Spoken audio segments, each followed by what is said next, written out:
कल का जो वीडियो है करंट अफेयर का ना 143 लोग शेयर किए, इसके लिए दिल से पहले धन्यवाद। मैं डेली बोलता बाबू, कम से कम आप लोग भी सपोर्ट करेंगे, शेयर करेंगे तो क्लास करवाने में अच्छा लगेगा और लाइव क्लास आकर ना आराम से पढ़ाने में, हर चीज को बारीकी समझाने में अच्छा लगेगा। क्योंकि करंट अफेयर एक ऐसा टॉपिक है जो बहुत लिमिटेड है। जीके तो बाबू समुंदर है ना, तो ये मान लो तालाब है। तालाब आप नाप सकते हो, लेकिन समुंदर को नापना बहुत मुश्किल है। और ये एक ऐसा टॉपिक है करंट अफेयर कि आजकल के कंपटीशन के एग्जाम में, आपके एग्जाम में 4 से 5 नंबर आपको देकर जाएगा, लेकर नहीं, ये देकर जाएगा। और जितने भी क्वेश्चन करवा रहा हूं, आप इतने ही क्वेश्चन अगर अच्छे से पढ़ लेते हैं ना, तो एग्जाम में क्वेश्चन बाहर नहीं बनेगा। ये मेरा दावा बोलता है। पिछले 7 साल से मैं पढ़ा रहा हूं, मैं हर एग्जाम में देखा हूं। और एक बात बता दूं आपको, करंट अफेयर को बाबू बहुत आराम से पढ़ना है। कल का क्लास 20 मिनट चला गया, जो मैं उम्मीद भी नहीं किया था लाइव क्लास। आज कम से कम कोशिश करूंगा कि आज का क्लास 15 मिनट के अंदर खत्म किया जाए, ताकि आपका टाइम भी बचे इस क्लास में। हमारा मकसद तो यही होता है ना, इस क्लास में भैया टाइम बचाया जा सके, क्वेश्चन भी हमारा हो जाए और टाइम भी बच पाए। तो सभी को पहले बहुत बहुत गुड मॉर्निंग। एक बार आप सभी जय हिंद लिख दो बाबू, जितने लोग भी देख रहे हैं, यही तो हमारा नारा है। और आज 27 जनवरी है, तो क्लास को स्टार्ट करवाते हैं। और जीके को लेकर भैया, कल बहुत लोग बोले भैया जीके को लेकर प्लान बताइए। बाबू संडे को वीडियो देंगे जीके वाला, और क्लास मंडे को दोपहर में 3 बजे। चलो क्लास स्टार्ट करवाते हैं। पहला क्वेश्चन बहुत इंपॉर्टेंट है। पहला क्वेश्चन क्या बोल रहा है, किस देश की सरकार ने 22 जनवरी को अयोध्या राम दिवस के रूप में घोषित किया है? ये कोई राज्य नहीं, कोई भारत नहीं। आपको पता है 22 जनवरी को क्या हुआ? राम जी का स्थापना किया गया राम मंदिर में। अब उस दिन को क्या हुआ ना, एक देश है जो ना 22 जनवरी को जो है अयोध्या राम दिवस के रूप में घोषित कर दिया। ये देश कौन सा है? ये देश है भैया कनाडा। ठीक है, ऑप्शन नंबर सी। अच्छा, कनाडा के जो है, कनाडा में मुद्रा क्या इस्तेमाल करते हैं? तो आप बोलिएगा भैया पहले तो आप पढ़ाते भी थे, अब नहीं पढ़ाते हैं। अब लाइव आऊंगा ना तो सब बताऊंगा, थोड़ा टाइम लेकर 15-16 मिनट में। कनाडा में जो मुद्रा इस्तेमाल करते हैं वो कुछ नहीं है, बस लास्ट में डॉलर लगा दीजिएगा। यहां जो भी मुद्रा इस्तेमाल होता है, कनाडियन डॉलर। क्या? कनाडियन डॉलर, यहां पर मुद्रा इस्तेमाल करते हैं। ठीक है, कनाडा का राजधानी का नाम क्या है? ओटावा। ये पहले याद करवाए हैं, यहां का जो राजधानी है भैया वो ओटावा है। अच्छा, कनाडा के प्रधानमंत्री का नाम क्या है? Justin Trudeau. ठीक है, तो याद रखिएगा, अयोध्या राम दिवस के रूप में 22 जनवरी को घोषित करने वाला देश कौन सा है? कनाडा। कनाडा में मुद्रा का इस्तेमाल करते हैं, कनाडियन डॉलर। यहां के मुख्य प्रधानमंत्री का नाम क्या है? Justin Trudeau. यहां का राजधानी क्या है? तो ओटावा। ठीक है, अगला क्वेश्चन हमारे सामने क्या है? अगला प्रश्न हमारे सामने क्या है? सुभाष चंद्र बोस आपदा प्रबंध पुरस्कार 2024 से किस संस्था को नवाजा गया है? क्वेश्चन हमारे सामने बोल रहा है 2024 का सुभाष चंद्र बोस आपदा प्रबंध पुरस्कार संस्थागत श्रेणी में यह पुरस्कार किसको दिया गया है? तो यह पुरस्कार दिया गया है 60 पैराशूट फील्ड हॉस्पिटल को। ऑप्शन नंबर हमारा सी। ये कहां पड़ता है भैया? ये यूपी में पड़ता है इसका। ठीक है, ऑप्शन नंबर क्या होगा? Option number B. अगला प्रश्न हमारे सामने क्या है? अगला प्रश्न हमारे सामने है कि केंद्र सरकार ने शिक्षा में, मतलब एजुकेशन के फील्ड में बहुभाषावाद को बढ़ावा देने के लिए किस एप्लीकेशन को लॉन्च किया है? सिंपल सा क्वेश्चन है बाबू। ठीक है, मल्टी लैंग्वेज को, यानी बहुभाषावाद को बढ़ावा देने के लिए शिक्षा के क्षेत्र में एक एप्लीकेशन लॉन्च किया गया है। उस एप्लीकेशन का नाम क्या है ये आपको बताना है। उस एप्लीकेशन का नाम है आपका अनुवादनी। ऑप्शन नंबर हमारा सी। अगला प्रश्न हमारे सामने क्या है? यह क्वेश्चन बहुत इंपॉर्टेंट है। इस बार का उत्तर प्रदेश सरकार के द्वारा उत्तर प्रदेश गौरव सम्मान, यह पुरस्कार सम्मानित किसको किया गया है? यानी इस बार का उत्तर प्रदेश गौरव सम्मान किन लोगों को दिया गया है? हालांकि अगर आप थोड़ा बहुत भी आप ध्यान दोगे ना इस क्वेश्चन को, समझ जाओगे फोटो देखकर ये कौन है। चलो मान लेते हैं आप इनको नहीं पहचान पा रहे हैं, ये कौन है? आपको जब मैंने चंद्रयान पढ़ाया था करंट अफेयर में पूरा डिटेल में कि चंद्रयान से क्या क्या क्वेश्चन बन सकता है, उस दिन भी मैंने आपको बताया था। अच्छा, रॉकेट मिसाइल मैन किसको बोलते हैं? तो एपीजे अब्दुल कलाम को। रॉकेट ओमिन किसको बोला गया है? तो भैया रितु करिदाल को। ये उत्तर प्रदेश की रहने वाली है और बोला गया है जो चंद्रयान 3 मिशन लॉन्च हुआ उसके पीछे कहीं ना कहीं सबसे बड़ा हाथ इन्हीं का था, रितु करदियाल का, और इनको नाम दिया गया रॉकेट ओमिन्स। ठीक है, तो ये सम्मान इनको गया है और एक गया है आपका नवीन तिवारी को, यानी option number B option number C दोनों, यानी आंसर क्या हो जाएगा ऑप्शन नंबर बी और सी दोनों को। तो एग्जाम में पूछे उत्तर प्रदेश गौरव सम्मान पुरस्कार किन लोगों को दिया गया है? तो रितु करदियाल और नवनीत तिवारी को। अगला क्वेश्चन हमारे सामने क्या है? अगला क्वेश्चन हमारे सामने, केंद्र स्वास्थ्य मंत्री ने हाल ही में किस राज्य में जो है वो खोडलधाम ट्रस्ट कैंसर अस्पताल की आधारशिला रखी है? और इसका जो उद्घाटन है ना वीडियो के माध्यम से हमारे देश के प्रधानमंत्री जी के द्वारा किया गया है। अस्पताल का नाम क्या है? पहले याद रखो, अस्पताल का नाम है आप सभी का खोडलधाम ट्रस्ट कैंसर हॉस्पिटल। इसकी आधारशिला रखी गई है आपका गुजरात में। और गुजरात में कितना लोकसभा, कितना राज्यसभा, कितना विधानसभा, ये तो अभी तक मैं आपको याद करवा दिया होगा।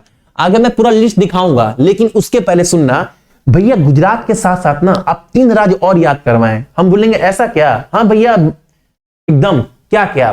तो भैया आप तो बोलते हो कि कम से कम ना गुजरात अगर आप पढ़ रहे हो तो लगे हाथ मध्य प्रदेश भी पढ़ लीजिए और उसके लगे हाथ आंध्र प्रदेश भी पढ़ लीजिए।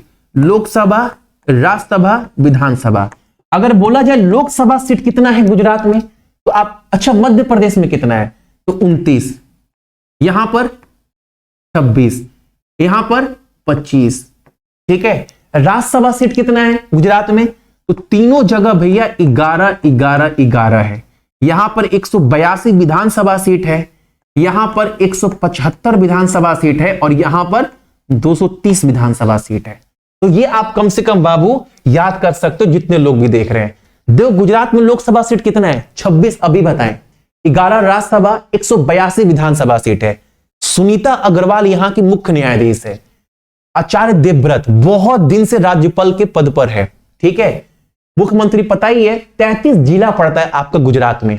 अगला क्वेश्चन हमारे सामने क्या है? अगला क्वेश्चन बहुत इंपॉर्टेंट है।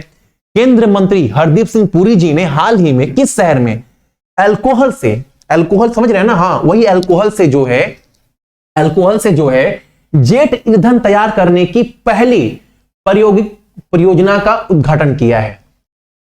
यानी भैया अल्कोहल से जो है वो जेट का बनाया जाएगा ईंधन। हाँ सही समझ रहे हैं। इसके लिए एक प्रयोगशाला जो है स्थापित किया गया है। कहां पर भैया? तो वो किया गया पुणे में। पुणे के किस रिसर्च सेंटर में भैया? तो research and development department of Prague industry group में, ऑप्शन ये वाला, यहां पर बनाया जाएगा अल्कोहल से जेट के लिए ईंधन। ठीक है, याद रख, जितने लोग भी देख रहे हैं कम से कम याद रखिएगा, जो फ्यूल है वो अल्कोहल से बनाया जाएगा। कहां पर? पुणे में। ठीक, अगला क्वेश्चन हमारे सामने क्या है? अगला क्वेश्चन हमारे सामने तांबे की खोज और खनन परियोजनाओं के लिए भारत जो है प्रतिनिधिमंडल किस देश का? अच्छा, एक क्वेश्चन, इस क्वेश्चन से 2-3 क्वेश्चन याद रखिएगा। क्वेश्चन तो समझ में आ गया भैया क्या आंसर है, लेकिन एग्जाम में क्या पूछता है? अच्छा, सबसे ज्यादा जो तांबा है भारत के किस राज्य में मिलता है? एग्जाम में पूछ दे तो आप क्या बोलिएगा? भैया पता है भैया, सबसे ज्यादा तांबा है ना भैया वो मध्य प्रदेश में मिलता है, उसके बाद भैया राजस्थान में मिलता है। ठीक है, ये तो समझ में आ गया कि लीडिंग प्रोड्यूसर ऑफ कॉपर, तांबे का सबसे ज्यादा उत्पादक राज्य कौन सा है? मध्य प्रदेश 1 नंबर पर, 2 पर आपका राजस्थान। अगर बात कर दे वर्ल्ड की, अगर बात कर दे देश में, पूरे विश्व में सबसे अधिक प्रोड्यूसिंग कंट्री कौन है कॉपर का? तो चिली। ठीक है, ये पहले बात याद रखिएगा। और तांबे का खोज के लिए, खनन के लिए किस देश के साथ डील साइन हुआ है भारत का? तो इंडिया डील साइन की है जैम्बिया के साथ। अफ्रीका का जितना भी क्षेत्र है ना वहां पर खोजबीन करने के लिए जैम्बिया को ही जो है वो हथियार बनाया गया है। ठीक है, ऑप्शन नंबर क्या होगा हमारा? ए, राइट। अच्छा, कॉपर का एटॉमिक नंबर क्या है? ये तो पूछना भूल ही गए भैया, ये भी याद है, कॉपर का एटॉमिक नंबर भैया 29 होता है। अगला क्वेश्चन हमारे सामने, बैडमिंटन में हाल ही में इंडिया ओपन 2024 ये प्रतियोगिता जो है वो कौन जीता है? चाइना के स्टार प्लेयर, बहुत बड़ी प्लेयर, इनका नाम क्या है? ताई तुजियांग। Option number A. ठीक, अगला प्रश्न हमारे सामने क्या है? अगला प्रश्न हमारे सामने, किस देश के 2 सरकारी स्कूल में पहली बार, मतलब भारत में नहीं, भारत के बाहर किस 2 सरकारी स्कूल में पहली बार अपने पाठ्यक्रम में हिंदी भाषा को जो है विश्व भाषा के रूप में शामिल किया गया है? वहां पर अमेरिका में, अमेरिका के कैलिफोर्निया में। ठीक है, याद रखिएगा। अगला क्वेश्चन हमारे सामने क्या है? किस राज्य में, ये क्वेश्चन तो बाबू आप सभी को नोट्स में मिल जाएगा, एक अभ्यास है, जितना भी अभ्यास होता है भारत और बाकी देशों के बीच में, उस अभ्यास का नाम क्या है? ये तो आपको एग्जाम से पहले पढ़ कर ही जाना, क्योंकि एग्जाम में क्वेश्चन इससे बनता ही बनता है, एक टॉपिक है हमारा, तो आपको पता होना चाहिए। जो खंजर अभ्यास है, कहा गया, हाँ, जो खंजर अभ्यास है वो किन 2 देशों का बीच का है बाबू? तो भारत और किर्गिस्तान का। इसका जो 11वां एडिशन, पहला बात याद रखिएगा, 11वां एडिशन जो ये अभ्यास होगा, 11 एडिशन, ये कहां पर होगा? हिमाचल प्रदेश में। ऑप्शन नंबर हमारा ए। ठीक है भैया, शनिवार हो गया, जीके को लेकर थोड़ा नोट्स दे दीजिए, बता दीजिए। हम बोले तो बाबू, जैसे घर बनाने से पहले एक प्लान पास होता है ना, तो जीके पढ़ाने से पहले एक प्लान आपको दे दूंगा, वो कल दे दूंगा, मैं प्रॉमिस कर रहा हूं। कल जीके का पूरा प्लान आपको दे देंगे, जीके पढ़ना कैसे, क्या करना है, नहीं करना है, शनिवार को कल दे दूंगा पक्का। ठीक है, उसके बाद जो जीके क्लास होगा वो मंडे से क्लास होगा, पूरे 2 से 3 महीने का हमारा सफर रहेगा, मंडे से दोपहर में 3 बजे। जितने भी क्वेश्चन कराऊंगा, हर एक क्वेश्चन लेटेस्ट पैटर्न के ऊपर, जो आजकल के एग्जाम में बन रहा है, जो पैटर्न, उसके आधार पर डेली एक सेट करेंगे हम लोग जीके का। और लगभग मानकर चलो बाबू 30 से 35 नहीं होगा, 30 से 35 नहीं, कम से कम टारगेट रखो 50 सेट का, ताकि क्वेश्चन भी अपना बन जाए, उसके अलावा जो एक्स्ट्रा इंफॉर्मेशन है भैया वो भी मिल जाए, प्लस और जीके में कैसे क्या करना है वो भी बता दो। यानी हमारा जो सिलसिला है, जो हमारा कारवा रहेगा ना बाबू, इनडायरेक्टली वो 3 महीने का रहेगा, मानकर चलो। और 3 महीना में जीके आपको अच्छे से कंप्लीट करना है। पहले आप प्लान देखो, समझो मैं प्लान में क्या बता रहा हूं, फिर आपको खुद लगेगा भैया इस प्लान को फॉलो कर हमारा घर, हमारा सपना सही बन सकता है। ठीक है, चलो सभी को बहुत बहुत गुड मॉर्निंग, एक लाइक कर दीजिएगा और अपने साथ मई का ख्याल, देश का ख्याल रखिएगा। ठीक है, जय हिंद।